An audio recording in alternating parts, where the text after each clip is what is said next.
Hi అండి, అందరూ ఎలా ఉన్నారు? నేనైతే చాలా బాగున్నాను. ఈరోజు మన టాపిక్ వచ్చేసరికి శ్రీ గోవిందరాజ స్వామి వారి విగ్రహ రహస్యము, అలాగే గుడి రహస్యం అండి. ముందుగా టాపిక్లోకి వెళ్ళే ముందు మన ఛానల్ని ఎవరైనా మొదటిసారిగా చూస్తున్నట్టయితే ప్లీజ్ అండి ఛానల్ని సబ్స్క్రైబ్ చేసుకోండి. అలాగే వీడియోని స్కిప్ చేయకుండా చివరి వరకు చూడండి అండ్ అలాగే ఒక లైక్ అయితే ఇచ్చేయండి.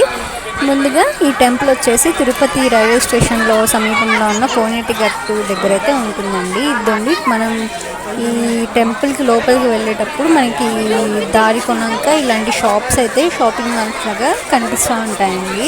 అలా లోపలికి వెళ్ళేంత వరకు ఈ షాప్స్ అయితే మనకు ఉంటాయండి. అయితే టాపిక్లోకి అయితే వచ్చేద్దాము. క్రీస్తు 12వ శతాబ్దంలో క్రిమికొండడు అనే శివభక్తుడు అయితే ఉండేవాడంట. ఆయన అపరిమైన శివభక్తుడంట. ఆయన వైష్ణవులని మట్టిపాలు కలపాలనే ఉద్దేశంతో చిదంబరంలో ఉన్న గోవిందరాజస్వామి మరియు భూదేవి శ్రీదేవులను పాతాళంలోకి అయితే నెట్టేశాడంట. అంటే పాతాళంలోకి నెట్టడం అంటే సముద్రంలోకి అయితే ఆ విగ్రహాలని వేసేసాడంట. అలా కొన్ని సంవత్సరాల తర్వాత ఆ విగ్రహాలు అయితే ఒడ్డుకు కొట్టుకొచ్చాయంటండి. అలా ఒడ్డుకు కొట్టుకొచ్చిన విగ్రహాలను చూసిన వైష్ణవులు మళ్ళీ ఆ రాజు కంట పడితే మళ్ళీ పాతాళానికి నెట్టేస్తాడని, ధ్వంసం చేసేస్తాడనే ఉద్దేశంతో ఏనుగుల ద్వారా ఊరూరు దాటించారంట ఆ విగ్రహాలను అయితే. అలా ఊరూరు దాటించంగా లాస్ట్కి ఆ విగ్రహం అది తిరుమల తిరుపతిలో అయితే చేరుకుందంటండి. అక్కడున్న వైష్ణవరాజు ఆ విగ్రహాన్ని దర్శించుకున్నాడంట. ఆయన బాగా పరిశీలించగా ఆ విగ్రహం ఊరూరు దాటినప్పటికీ ఆ విగ్రహానికి కొన్ని డ్యామేజెస్, అంటే ఆ విగ్రహానికి కొన్ని పగుళ్ళు ఏర్పడ్డాయంటే అలా పగుళ్ళు ఏర్పడడం వల్ల అది ఎలాంటి అర్చనలు, నోములు, అలాగే అభిషేకాలు అయితే చేయడానికి కుదరదు అని అయితే అన్నారంట. ఇది పనికిరాదు అని అయితే అన్నారంట. అని ఆయన సేమ్ అలాంటి విగ్రహాన్ని ఇంకోటైతే చేయించేసేసి ఆ గుడిలో అయితే ప్రతిష్ఠించారంట. ఆ విగ్రహాన్ని సున్నపు రాయితో చేయించారంట అండి.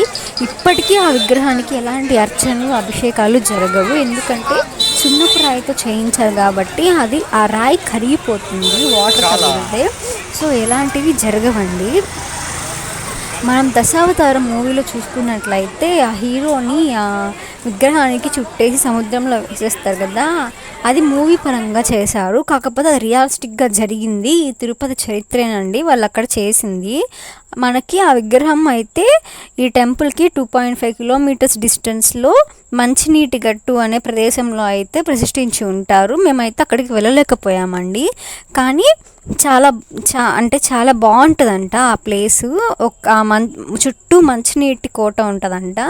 అక్కడ ఒక రాతి మీద ఆ విగ్రహం ఆ విష్ణువు పడుకొని ఉన్నట్లు, అంటే ఈ గోవిందరాజస్వామిని శ్రీ వెంకటేశ్వరుని అన్నగా అయితే భావిస్తారంట.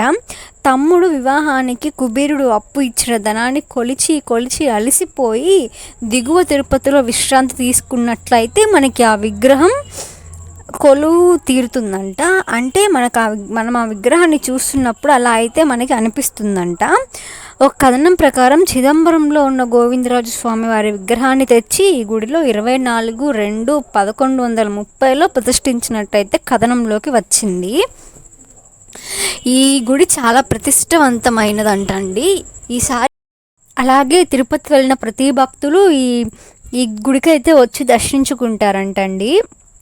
తిరుపతికి వెళ్ళిన పుణ్యం ఈ గుడిని దర్శించుకుంటేనే వచ్చేస్తుంది అంటారు. అంత ప్రతిష్టవంతమైనదంట ఈ గుడి. ఆలయంలో ఉన్న అనేక శాసనాలు ఒక్కొక్క చరిత్రను అయితే ప్రతిష్ఠించాయి, ఒక్కొక్క చరిత్రను అయితే దిగ్గదించాయని అయితే చెప్పొచ్చు. ఇక్కడ ఎర్లీ మార్నింగ్ ఏనుగులు అయితే వస్తాయంటండి. ఏనుగులు వచ్చి ఆ ఏనుగులతో ఆశీర్వాదం తీసుకుంటే సాక్షాత్తు ఆ వెంకటేశ్వరుడే మనకి ఆశీర్వదించినట్లయితే భక్తులు భావిస్తారు. ఈ గుడి ఈ రోజైతే చాలా చాలా రష్గా ఉంటుందండి ఈ టెంపుల్ అయితే. ఎందుకంటే ఇది ఒక టూరిస్ట్ ప్లేస్ కాబట్టి ఎప్పుడు రష్గానే ఉంటుంది, ఎప్పుడు తిరుగుతూనే ఉంటారు, ఎప్పుడు ఎవరో ఒక భక్తులు సందర్శిస్తూనే ఉంటారంట. అదండి ఈ గోవిందరాజస్వామి వారి విగ్రహ రహస్యం. ఎవరన్నా ఈసారి తిరుపతి వెళ్ళినట్లయితే తప్పకుండా ఈ టెంపుల్ని అయితే దర్శించుకోండి. చాలా బాగుంటుందండి. టెంపుల్ని సబ్స్క్రైబ్ చేసుకోండి.